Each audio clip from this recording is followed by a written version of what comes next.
Bonjour à tous les membres du groupe Facebook PNLV 2.0, logiciel de paie et traitement des salaires. Je m'appelle Nico Victor, le créateur de ce groupe dont l'objectif est de permettre facilement de s'entraider en rappelant et en partageant toutes les notions relatives au traitement des salaires en entreprise. Ensuite, de faire la promotion du logiciel PNLV 2.0, qui est un logiciel de paie et traitement des salaires. Ce groupe s'adresse comme ça à tout comptable, à tout gestionnaire des ressources humaines, à tout fiscaliste, à tout gestionnaire de la paie, bref, à tous ceux qui s'intéressent au traitement des salaires en entreprise. Aujourd'hui, dans cette vidéo, je vais vous faire la présentation des différentes fonctionnalités du PNLV 2.0, le logiciel qui porte le nom du groupe. Et à la fin de cette présentation, je vais revenir sur une des fonctionnalités en vous expliquant avec un exemple à l'appui comment est-ce que vous pourriez calculer pour tous les employés, quel que soit leur nom et en un seul clic de souris, les éléments du salaire suivants.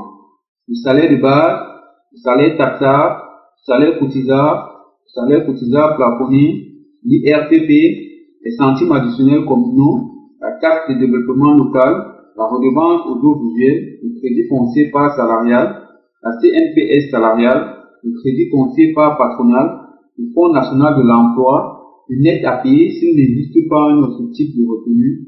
Ensuite, les charges sociales, c'est-à-dire les cotisations de prestations familiales, les cotisations de pension vieillesse et invalidité décès, les cotisations du risque de l'accident du travail, et enfin le total de ces charges sociales. Notez que PNLV 2.0, c'est une super macro DBA programmée dans l'environnement de développement Excel 2010. Tout simplement pour vous dire que PNLV fonctionne dans Excel 2010. Sans plus tarder, je vais ouvrir PNLV pour que vous puissiez déjà voir à quoi il ressemble. Ok, il est là. Vous constatez que quand PNLV s'ouvre directement avec une fenêtre, cette fenêtre n'est rien d'autre que le menu de navigation qui va vous permettre de naviguer aisément entre les différents feuilles du classeur là. Et ensuite, vous constatez également qu'il s'ouvre avec son onglet personnalisé qui porte son nom là, PNLV 2.0. Et cet onglet comporte ces différents boutons. Notez que ces boutons sont regroupés dans 9 groupes. Ces 9 groupes il y a d'abord le groupe outils, le groupe employeur, le groupe employé, le groupe RTSPS qui signifie simplement retenu salarial, patronal et social, le groupe fiche individuelle des salaires, le groupe historique des états de salaire, le groupe bulletin de paie, le groupe CD10, et enfin le groupe à propos de l'auteur, donc de moi-même. Revenons sur le premier groupe, le groupe outils. Dans le groupe outils, vous avez la possibilité de paramétrer le mois et l'année du calcul des salaires. Donc là, vous pouvez choisir le mois pour lequel vous êtes en train de traiter les salaires, et là, l'année. Quand vous avez paramétré, vous cliquez sur OK pour valider. Le deuxième bouton du groupe outils, c'est le groupe taux régime de prestations familiales et groupe de risque de l'accident du travail. C'est à partir de ces taux que vous paramétrez le régime de prestations familiales et le groupe de risque de l'accident du travail. Ces taux vous permettent de calculer les charges sociales qu'on a citées en début de vidéo. Ensuite, maintenant, le troisième bouton, c'est le groupe menu de navigation. C'est la fenêtre qui était ouverte tout à l'heure, la fenêtre dont on disait qui devait nous faciliter, n'est-ce pas, la navigation entre les différentes feuilles du classeur. Ensuite, revenons au deuxième groupe. Le deuxième groupe, c'est le groupe employeur qui ne comporte que son menu de boutons. À partir de ce bouton, vous avez la possibilité d'ouvrir cette fenêtre ici, de la remplir. Et cette fenêtre-là vous permet de remplir les informations de l'entreprise, la raison sociale, la ville, la boîte postale, le numéro de contribuable, le numéro de CNPS. Le troisième groupe, c'est le groupe employé. C'est le groupe dans un premier temps qui nous permet d'ajouter un nouvel employé dans la liste des employés de l'entreprise. Quand vous cliquez sur ce bouton, vous voyez apparaître cette fenêtre-ci là. Sur cette fenêtre, vous remplissez les informations de l'employé. Au niveau du matricule interne, j'aimerais déjà dans un premier temps attirer votre attention. Vous voyez que là, le matricule interne que PNLV nous propose, c'est AM5055. Tout simplement parce que Le dernier employé est dans la liste avec le matricule AM5054. Donc, juste après 54, vient 55. Bon, du moins, la fonctionnalité, donc, du moins, ce bouton vous sera expliqué plus en détail dans d'autres vidéos. Ensuite, toujours dans le même groupe, il y a le bouton modifier pour supprimer un employé dans la liste des employés de l'entreprise. Bon, en fait, ce bouton vous permet, comme je viens de le dire, de supprimer ou de modifier un employé dans la liste des employés de l'entreprise. Pour modifier, vous devez simplement sélectionner une cellule de la ligne qui comporte l'employé pour lequel vous voulez effectuer des modifications ou supprimer. Bon, là, je suis sur la ligne 53. Bon, je sélectionne une cellule quelconque et je clique sur modifier. Donc, quand je clique là, toutes les informations de cet employé apparaissent et j'ai la possibilité d'effectuer des modifications. Bon, ensuite, le quatrième groupe, RTSPS, qui signifie simplement retenue salariale, patronale et sociale. Bon, c'est à partir de ce groupe, comme son nom l'indique, vous aurez la possibilité de calculer tous les éléments du salaire à partir du salaire brut, salaire taxable, et ainsi de suite, et tous les retenues, donc à partir de l'IRPP et tout ce qu'il y a devant. Donc, CAC, TDL, RAP, FNE, crédit foncier par salarial, crédit foncier par patronal, le net à payer et les charges sociales. Donc, dans ce groupe, vous avez déjà le premier bouton. Donc, et ce premier bouton, c'est le bouton principal. Donc, c'est le bouton qui va faire l'objet de la fin de vidéo, comme je vous ai expliqué en début de vidéo. Donc, à partir de là, vous aurez la possibilité de calculer tous ces éléments en un seul clic de souris. Ensuite, le deuxième bouton, c'est le bouton vider les retenues salariales patronales de tous les employés. Bon, là, à partir de ce groupe, comme son nom l'indique, vous aurez la possibilité de vider tous les éléments calculés par ce bouton-ci là. Donc, en cliquant dessus, le tableau s'initialise. Vous pouvez recommencer le procédé. En fait, dans ce groupe, le troisième et le quatrième bouton ont des fonctionnalités identiques à ces deux premiers boutons. À la seule différence que dans ces deux boutons, le traitement se fait uniquement pour un seul employé. Enfin, dans le groupe, vous avez le bouton les totaux. Bon, en cliquant sur ce bouton, tous les totaux qui sont là sont calculés. Donc, ça c'est le total de tous les éléments de chaque colonne. Donc, à partir de la ligne 6,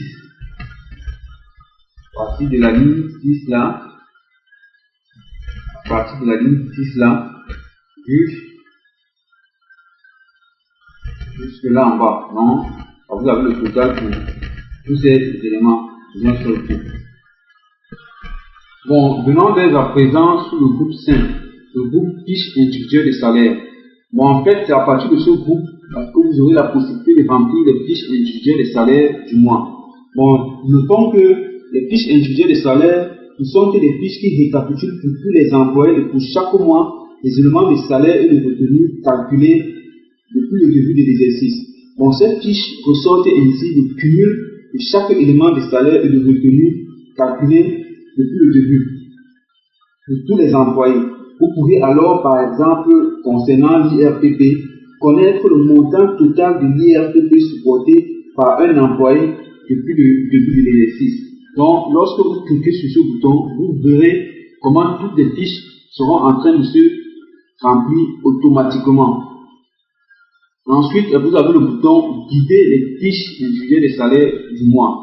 Bon, lorsque vous avez rempli les fiches individuelles de salaire et que vous avez constaté par exemple que vous avez commis une erreur, vous pouvez décider d'abord de guider les fiches individuelles de salaire du mois avant de remplir cette fiche de nouveau.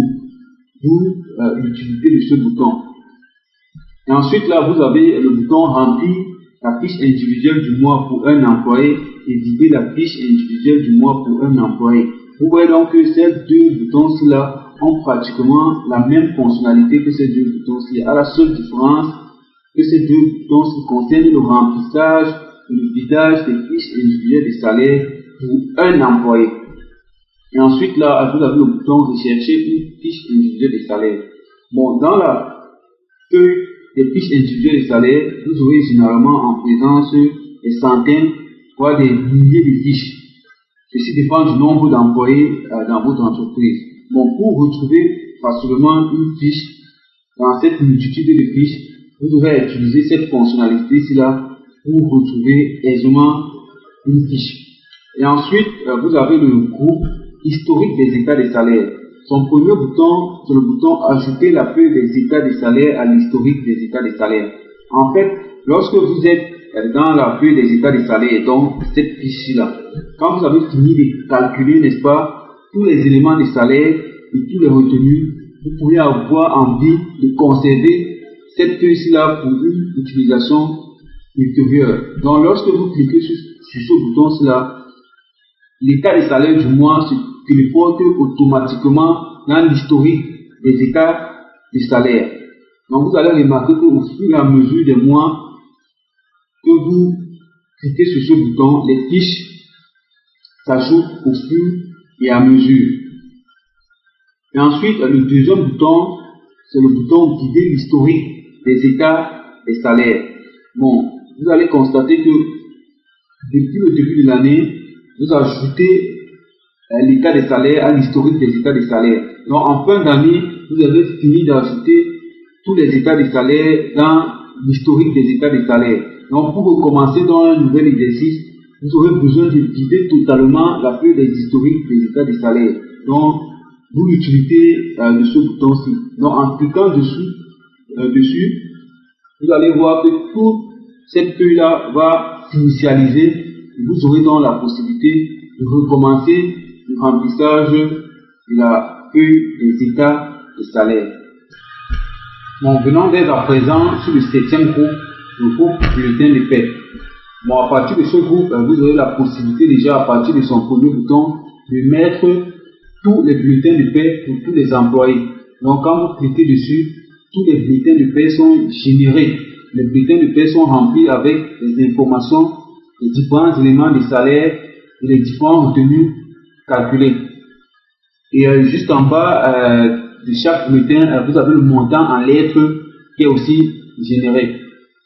Ensuite, là, vous avez le deuxième bouton, rechercher un bulletin dans la feuille des émissions de bulletins de paie. Bon, en fait, comme son nom l'indique, vous avez la possibilité de rechercher un bulletin dans la feuille des émissions de bulletins de paie, parce que dans cette feuille-là, vous pouvez avoir affaire à des centaines, il y a des milliers de bulletins de paie. Donc, à partir de ce bouton-là, la recherche d'un bulletin de paie devient très facile. Le troisième bouton du groupe bulletin de paie est le bouton sauvegarder les bulletins de paie du mois.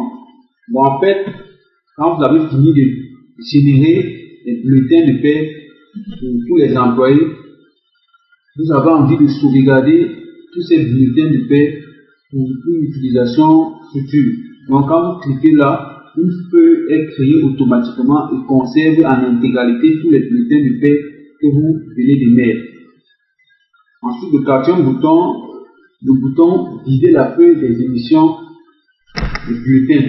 Bon, en fait, la feuille des émissions des bulletins de paie est une feuille qui reçoit temporairement les bulletins de paie pour un mois quand vous êtes en train d'émettre les bulletins de paie. Donc, ce qui fait que quand vous voulez émettre les bulletins de paie maintenant pour un nouveau mois, vous devez d'abord vider cette feuille et remplir cette feuille de nouveau pour les nouveaux bulletins de paie. Donc, vous l'utilité de vider d'abord la feuille des émissions des bulletins de paie.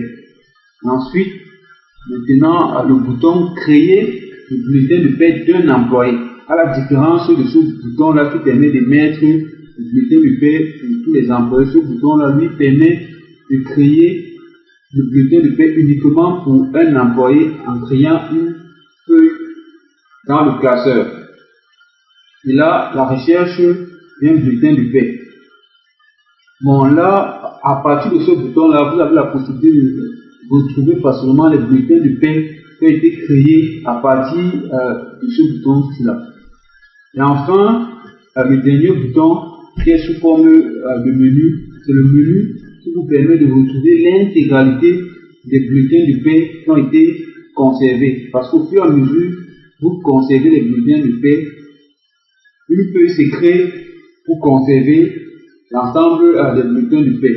Donc, lorsque vous voulez retrouver les bulletins de paie en intégralité pour un mois, vous n'avez qu'à cliquer sur le mois correspondant et vous retrouvez directement en présence de la feuille qui possède l'ensemble des bulletins de paie de ce mois. Et ensuite, le 8e groupe, c'est le groupe CD10. Bon, en fait, c'est le groupe qui a à peu près les mêmes fonctionnalités que la fiche individuelle de salaire. Donc, le principal objectif est de ressortir le cumul de l'ensemble des éléments du salaire et des différents retenus. Donc, quand vous cliquez sur son bouton là, ouvrir le classeur du CD10, un nouveau classeur est ouvert. Donc, c'est dans ce classeur que l'ensemble des éléments du salaire y sont. Ensuite, là, vous avez actualisé le CD10. Donc, quand vous cliquez dessus, le classeur qui vient d'être ouvert s'actualise directement les nouveaux éléments. Bon, du moins, l'ensemble de ces boutons et de la fonctionnalité du groupe vous sera mieux expliqué dans les prochaines vidéos. Et enfin, le dernier groupe à propos de l'auteur. Donc, quand vous cliquez là, vous voyez cette fenêtre-ci apparaître. Bon, là, vous avez l'ensemble de ce dont je suis capable de faire dans Excel et plus encore. Et enfin, là, j'avertis, si vous avez un quelconque problème lors de l'utilisation de l'outil, ou bien que vous avez envie simplement de personnaliser l'outil en fonction de vos besoins, vous pouvez me contacter. Et sachez que ce logiciel est protégé par la loi. Donc, tant pis pour ceux qui vont s'aventurer à vouloir le pirater. Bon, depuis le début de cette vidéo, je ne peux que vous présenter les différentes fonctionnalités de PNLD sans entrer en profondeur. Bon, maintenant, comme je vous l'ai promis en début de vidéo, je vais revenir sur une des fonctionnalités de PNLD et vous montrer exactement avec un exemple à l'appui comment est-ce que vous pourriez calculer pour tous les employés, quel que soit leur nom, et en un seul clic de souris, les éléments du salaire suivants: le salaire de base, le salaire taxable, le salaire cotisable plafonné, l'IRPP, les centimes additionnels communaux, la taxe de développement local, la redevance audiovisuelle, le crédit foncier par salarial, la CNPS salariale, le crédit foncier par patronal, le FNE, le net à payer s'il n'existe pas un autre type de revenu, ensuite des charges sociales, c'est-à-dire le régime de prestations familiales, les cotisations de pension vieillesse, invalidité, décès, les cotisations du risque de l'accident du travail et enfin le total de ces charges sociales. Bon, sans plus tarder, pour effectuer ce travail, vous devez venir sur le groupe RTSP. En fait, c'est ce bouton qui va nous permettre de faire ce travail.